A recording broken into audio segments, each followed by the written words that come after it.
Welcome to Spotlight. The BRICS bloc of emerging economies has agreed to admit several new members, including Iran, Saudi Arabia, and Egypt. The move is seen in line with a push to reshuffle a world order perceived by many independent countries as outdated.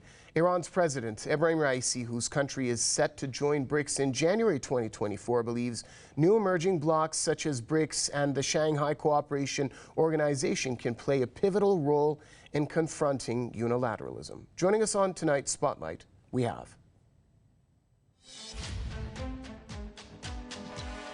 Yousof Azizi, international affairs expert, joining us from Washington, D.C. And also we have Gilbert, Doctorow, independent international affairs analyst, joining us from Brussels. So, gentlemen, welcome to the program. Let's start off with Mr. Azizi in Washington. Give us your perspective on the significance of BRICS taking in new members. I believe the BRICS countries want to show that there are also alternatives to manage the global affairs. And we know that recently they have more than 1/3 of the GDP of the whole world. They produce this GDP, and they are now the most important bloc of economic bloc in the world. It's more than G7 countries, especially. They consist of more than half of the population of the world, and I believe they wanted to expand their group to Muslim countries, to Western Asia, to other locations in the world, to find more ways of trade, for more ways of doing business without the interference of the G7 countries. And this is the both way benefit for all countries. If I wanted to example of Iran, so Iran is the only countries that between the Caspian Sea and Persian Gulf. Iran has lots of natural resources and a great amount of human resources. Also, Iran has a good amount of influence in the Western Asia region. So all together deliver the message to the BRICS countries that if Iran joins them, there could be a benefit for these groups to show the world that there are some other alternatives that the previous dynamics of global power led by United States and Western countries. Gilbert, Doctorow, the Iranian president, Ebrahim Raisi, says that Iran's admission to the BRICS group brings both economic and political benefits for the country. Overall, what will BRICS bring to the table for its new members? BRICS gives them a voice. BRICS establishes them as credible alternative rulers or powers seated at the head table of that is looking after world governance. I think that it's important to note that the world is very big, and there were 23 candidate countries that had been identified prior to the Johannesburg gathering as potential new members of BRICS, powers in a divide and conquer policy that has caused great damage to the peoples and to the economies of the region. It is notable that both Iran and Saudi Arabia are two of these countries that are simultaneously joining BRICS. It is significant because it tells us that the priorities of the BRICS club are security, peace, and development. Saudi Arabia, like United Arab Emirates, brings to BRICS, to the BRICS Bank, substantial financial contributions, which will enable the expansion of the infrastructure projects that are a major driver of BRICS. So we have these two priorities: peace in the Middle East and in North Africa, which BRICS encourages by bringing in these new members, and financing the BRICS Bank, which will ensure the ongoing infrastructure development that is essential for the developing world to reach its potential. Right, Yousof Azizi, this is obviously a two-way street. We're talking about the benefits that BRICS will have for its members. How will BRICS benefit from the accession of its new members, namely Iran, Saudi Arabia, and the UAE? So we know that the great amount of energy resources are happen in the Middle East, in West Asia, in Persian Gulf region, and if you see that the trend of energy going through the Persian Gulf and West Asia to the East Asia in the next 3 decades, so it is totally changing the global dynamics, because in the 20th century and the decades to the 21st century, the energy coming from the Middle East to West, to European countries and the United States, nowadays it is completely different. And securing the, the peace and stability in the region, in the Middle East, is very essential for India, is very essential for China, and the countries like this emerging global power. They have lots of over billions of population. They need to grow to produce electricity and so on. So these countries has many things to offer. But on the other hand, about the UAE and Saudi Arabia, we know that previously they are a traditional ally of United States and Western countries. And it is very essential and it is very important. I think it's very critical for these countries to decide between going to the BRICS blocks or going to the under the security umbrella of the United States. So as we listened, the Saudi Arabia foreign minister said that we are deciding to about the invitation of the BRICS countries, but previously they showed their interest to join the BRICS. So for Iran, it is easier because Iran under the heavy sanction of the Western countries, especially the United States, and joining the BRICS provide many economic opportunity for Iran in developing its country. Gilbert, Doctorow, on the issue of Iran, Tehran will join BRICS officially at the start of next year. It was recently ratified as an official member of the SCO, the Shanghai Cooperation Organization. Is it safe to say that the maximum pressure campaign enacted by the U.S. and attempts by Washington and its allies in isolating Iran has not worked? Definitely it hasn't worked, and I agree with you. The overriding objective of the United States was isolation and to cast Iran as a pariah state. It is exactly the same game that the United States and its allies in Europe have been playing against Russia ever since February 2022. The isolation game is cancelled, is negated by the formation of an expanded club that is becoming an institution of world governance, in which these countries have a very important voice. One of the efforts of the mainstream media in the West, and I think the Financial Times is a perfect example of this, has been trying to present the expansion of BRICS as something that was dictated by China to serve its own interests. That is nonsense. The expansion was guided by two countries at least, and that is both Russia and China, who have a perfectly aligned foreign policy or international geopolitical policy, and who have a great interest in bringing to the world stage a collection of countries that, as my fellow panelist has said, are major producers of hydrocarbons and the world's biggest consumers of hydrocarbons. No such group has existed till now. You've had OPEC as a producers association, but to have in a geopolitical club, as BRICS is becoming, these two sides to the equation solves another issue of combating the hegemony of the United States, and that is de-dollarization.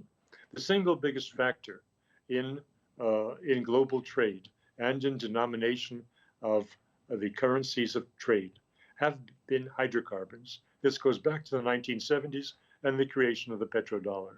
Witnessing today the rapprochement of India, of China, and of the producers of the Middle East or West Asia, we are seeing the basis for de-dollarization in a wholesale way and in a rapid way, because these countries are now moving from dollar-based petroleum and gas quotations in the bourses of Western Europe and the United States to local currencies, the dirham, the renminbi, and so forth. That will be the biggest factor in dethroning the dollar. And dethroning the dollar is the biggest factor in ending U.S. global hegemony. Right. Talking about local currencies, Yousof, Azizi, BRICS leaders have all backed the idea of using local currencies to facilitate trade. It's estimated that 80% of trade carried out between Russia and China is settled in either Russian rubles or the Chinese yuan. Russia is also trading with India in rupees. Unpack that for us, and how big of a step is it in the direction of undermining the weight of the U.S. dollar in global trade? Yeah, so if when previously the sanction is just hitting Iran in Iranian economy, so most of the world maybe don't care about that. But recently, because of the Ukraine-Russia war and the sanction, the heavily sanctioned on Russian economy, so it is very important economy for the world, for the food industry, for the energy market. So all countries in the world, especially in the South, and the countries who are not under the accepting the hegemony of the United States, found out that it is the time, enough is enough. It is the time to find out other resources. And especially it is interesting for me that recently India also speak about the de-dollarization. We know that recently India and United States has made a lot of relationship, great agreements, and hired their relationship to the strategic partner. But on the other hand, India knows that it needs some alternatives for the future. We know that India didn't follow the United States and Western countries for sanction against Russia. So yeah, this is the beginning of the long way that the BRICS needs to find out a collective financial system. They need to conduct trade using local currencies, and it is heavily benefit Iran because if BRICS successfully implemented de-dollarization, Iran could have alternative channels to trade with those countries using local currencies. And finally, Iran could circumvent the restriction imposed by the US-led financial system and doing the easier trade mechanism with other countries. So I believe that we are, and the BRICS are on the first steps, but the world knows that they need to doing and going faster and faster to make sure that United States cannot impose sanction and cannot use dollar as an strategic tools for improving its international norm and international request. Gilbert, Doctorow, blocs such as BRICS and the SCO the answer to countering the current global hegemony? Will such bodies eventually have the capacity to reshuffle the current world order and counter unilateralism on the global spectrum? As we heard during the last 3 days in Johannesburg, and as we see in the declaration that was issued, the 26-page declaration that was issued at the conclusion of the summit, the BRICS countries have not spoken about replacing the international institutions that have guided the world governance since World War II. That is to say, the United Nations and the Bretton Woods institutions. What they are talking about is reforming these. Reform has been a subject on the table for several decades now. India was one country that was pushing for it, and other major powers in the global South have been pressing for reform. Needless to say, the G7 countries have fiercely resisted this. By reform, I mean opening up the Security Council to additional members, particularly from the developing world, and moving away from the neoliberal policies that have guided the World Bank in its loans and have used these draconian methods of austerity to control the budgets and finally the politics of the countries receiving money from international development banks. What the BRICS countries are trying to do is to bring their voice to, in a collective way, to bear on the question of reforming the existing institutions. And they will do that now ad hoc. They are taking up many of the functions of peacekeeping and extending funds to infrastructure development that have been the main themes of the United Nations and of the Bretton Woods institutions. And while setting these up, they are incrementally increasing the pressure on those institutions to avoid being irrelevant. Yousof Azizi, BRICS countries, it's in the works. They're planning to create a unified currency as an alternative to the dollar. The Russian President Vladimir Putin said the process of de-dollarization is, quote, irreversible and gaining pace. Now, as popular as it's becoming, this is a long-term and complex goal. But with BRICS expanding its members, many are seeing this as being a big step in the right direction. Talk to us about the likeliness of seeing a BRICS currency. And the big question here is, what's the next step? What's the next move for BRICS in order to challenge the US dollar? As I told you, I believe that the first step is using the local currencies in trade among these countries, and second, establishing a financial system like the World Bank or IMF, but in the objective of these countries. China has an Asia Development Bank, but it is not clear that it is working for the global market or global people, or it is just working on the Asia side. And also it needs to diversify its members and the stakeholders. So I think that going through having a united currency for these bloc is not something that available in the next year. So absolutely, it needs many ways to go through the main understanding, especially the countries coming to as new members like Argentina and Iran. They need to have very sophisticated financial system domestically. So it needs many improvement inside those countries to join the BRICS, and all of them could handle the deficiencies of the local government. So I think if these countries like the Saudi Arabia, United Arab Emirates, Iran, Egypt, these countries, these important countries, join the BRICS and provide many resources, the human resources, the natural resources, so we can say in the maybe next 10 years,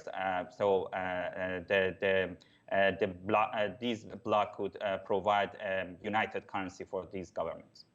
Gilbert, Doctorow, BRICS Bank, which is officially known as the New Development Bank, in finding alternatives to the dollar, is pushing for the greater use of local currencies. That's an issue that both of you gentlemen brought up. Will that make this bank, the NDB, an alternative to the likes of the IMF and the World Bank, which have unfavorable loan terms and other restrictions that come attached with these loans? Well, just to reiterate my point, the BRICS countries are not looking to blow up existing institutions. They are looking to carry out on themselves in an ad hoc way some of the functions which these institutions dating from World War II have become unable to perform properly. And in doing so, and as they increase their membership from what is now approximately 40% of the world's population as they expand, and a very substantial part of the global GDP, they will have the moral authority to pressure these institutions to reform, to change the ways that they choose their administrators. That is not just to alternate between a European and an American at the head of these banks, and not to impose the draconian, as I mentioned, draconian neoliberal policies that have made their loans so devastating for the developing countries. It is a method of pressure, a method of providing the instrument for reform that has been missing. We have had voices for reform, but we haven't had an instrument for it. And that is about to happen. And I have to say that what is going to come in the next year is as important as what happened in the last 3 days. We heard an expression of will by the BRICS founding members, and that has to be turned into concrete action of an institution, because BRICS can no longer just be a club. And that will happen in the year that Russia is the chairing the BRICS. That comes in the year to Kazan summit 1 year from now. That time will be used well. Yousof, Azizi, last question to you. With Saudi Arabia adding its name to the list of BRICS countries, and of course the recent Chinese-mediated revival of relations with Iran, looking at all of this from a different vantage point, are countries in the West Asia region, U.S. allies specifically, slowly moving away from the U.S. influence?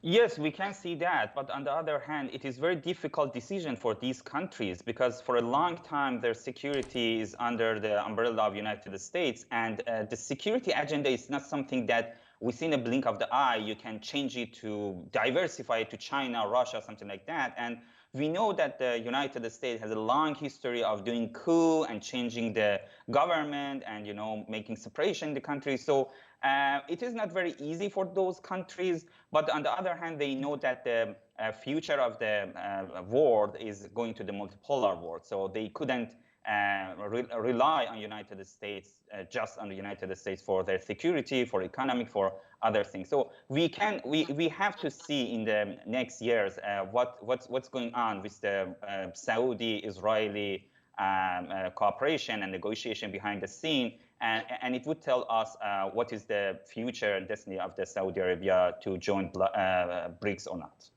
All right, thanks a lot, gentlemen. Yousof Azizi, International Affairs expert, joining us from Washington, D.C., and Gilbert, Doctorow, Independent International Affairs Analyst, speaking to us from Brussels. And with that, it brings us to an end here on this edition of Spotlight. And a special thanks to you, our viewers, for staying with us on tonight's show. It's good night for now, and see you next time.